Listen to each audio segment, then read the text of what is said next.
大家新年快乐，恭喜发财！太阳回来啦！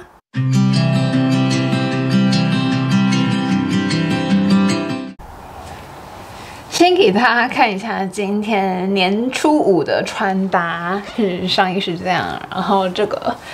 个呢是我妈就是在过年期间翻箱倒柜发现，她年轻时候有一个全新的裤袜，然后我今天穿完之后呢，然后我就问我妈说，你有没有觉得我很像电影里面的哪一个角色的穿搭？然后她就猜不出来。我公布答案是《Me Before You》里面那女主角，她说啊，真的啊。不觉得很像吗？然后还配一个花花裙这样。其实我想大家应该从2024年的时候就会发现，我发片的频率大幅下降，然后最后就直接就消失5个月了。那这消失这5个月呢，太平都在干嘛呢？其实这中间经历了很多事情，然后在台北待着的期间，我就疯狂去学 swing dance， 然后去上课、参加比赛，然后认识了一群朋友，然后到处玩，然后办 party， 就去尽情享受了这样。因为其实明天2月3号是我创立频道的纪念日，是我频道的4周年。可是我仔细想，我2024年好像就没有发多少影片呢，所以呢，这个庆祝呢，我就自己放在心里面了。那期待2025年我能有更稳定的发片频率，然后还有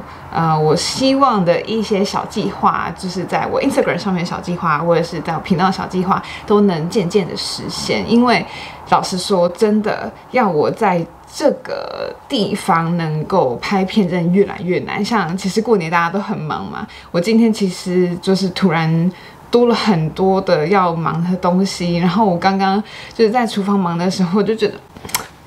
我本来的计划全部都被打乱了。然后我也好像也没有好好休息到，然后越想越气。然后我本来也想说就年假最后一天了，我怎么不可以好好的享受自己的时间呢？但是呢，又突然觉得，与其这样子自己生自己的气，那就赶快打起精神，赶快来拍片剪片，希望今天晚上就能跟大家见面啦。OK， 作为新年频道重启书单呢，我们就话不多说，马上开始。那今天呢，我准备要介绍给各位4本书哦。那今天的第一本书呢是星星婆婆的雪鞋，有没有看到上面还烫银的，真的是非常美丽我觉得这一本书非常适合冬天阅读，尤其是台湾最近很寒冷。这本书的故事篇幅不长，你就可以在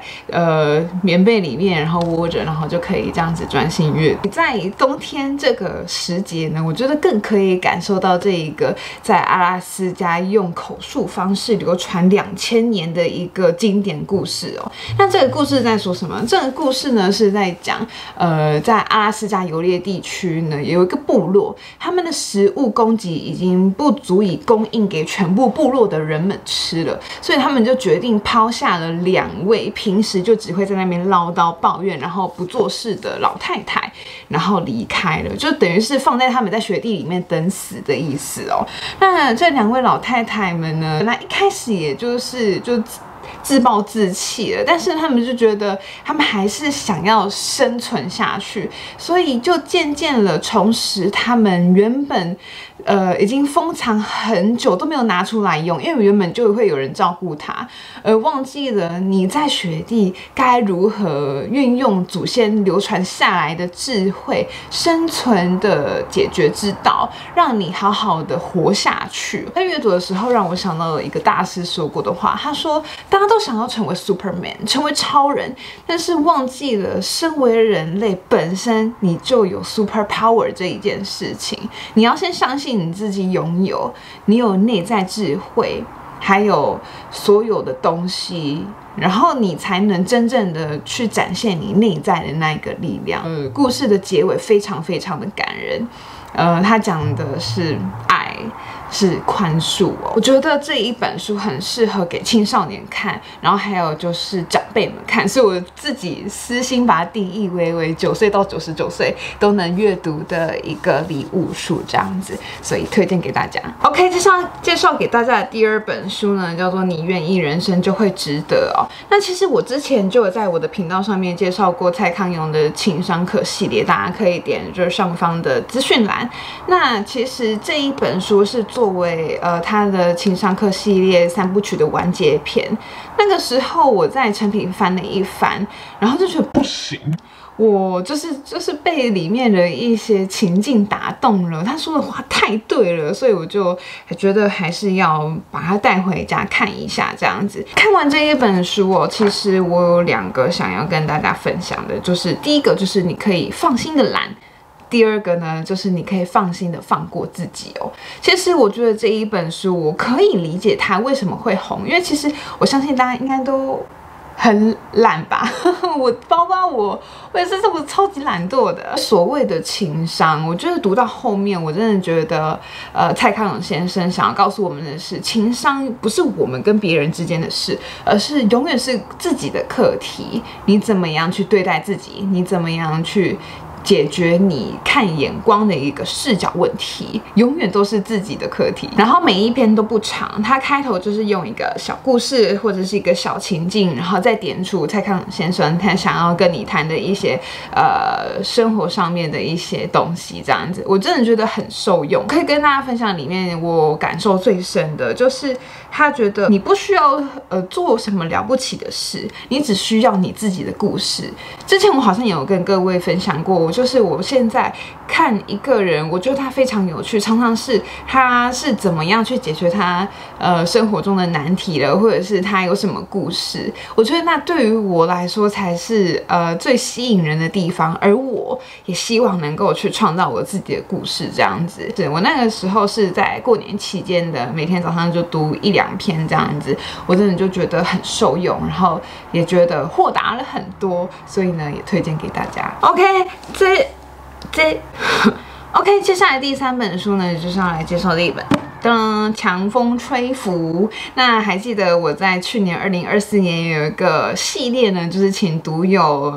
来我频道上面来介绍书吗？然后没想到他们每一个都在给我介绍《强风吹拂》，最后我也去强风吹拂了，那也真的是非常的好看，大家还没看的快看起来！这本书真的不用多说了，还没看你就去看，就点燃你生活上面的热情 ，OK？ 而且很感人，那我就不介绍了，真的不介绍哦。对啊。OK， 接下来介绍最后一本书呢，我觉得可能很多人也有看过这一本书，就是这一本《少年小树之歌》。那这一本书呢，其实在我带读书单里面已经很久了，然后我是在年假前的时候终于买来。老实说，这本书真的很薄，然后它比我想象中还要平静，然后步调很慢，所以我每一天读的速度也非常慢。它总共就只有21篇而已，而且每一天真的不长，但是每一章都其实内藏着比如说文明暴力啊，还有种族歧视议题，还有我们人类不懂得如何跟大自然和谐共处等等等相关议题，只要你仔细探究。那这一本书的主角呢，就是叫小树啦。他在5岁的时候，他爸爸妈妈就相继过世，所以之后他就跟他的祖父母到山林里面过生活。这样，那小树呢，就是在山林里面生活的时候，就跟爷爷学着怎么样去做人，然后怎么样在跟大自然共处，然后从奶奶身上学到身心灵的重要性。我不知道你们有没有看过《首府男孩》，我觉得应该很多跟我这个相似年纪的人，在小学的时候课本里面就有讲过《首府男孩》吧。那我也推荐他另外一本书《金鱼少年之歌》，然后还有他之后出的就是作者自传新小说《落难童年求生记》，这样大家可以去看起来。我觉得这一本书一直就是我很喜欢的一个故事素材。我觉得在快步调的一个现代社会当中，这一本书我觉得有时候还蛮需要的。就是刚好趁着年节的时候，我也在反思了，就是2024年这一整年，我一直不断的在奔跑。有时候生活着，你就会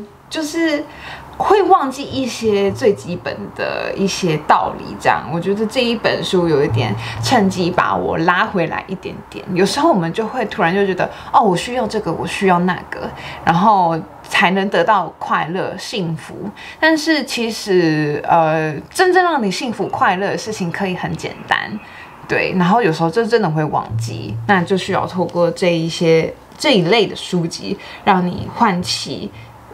最基本的一个道理。我觉得作为开春的第一本书《少年小树之歌》这个慢步调的书，非常适合推荐给大家。开工的时候呢，大家想必应该也会忙碌吧？那不妨就是趁着忙碌的闲暇之余呢，就可以阅读这一本书咯，推荐给大家。我真的觉得时间真的只会越过越快。2025年好像才刚跨完年，没想到噔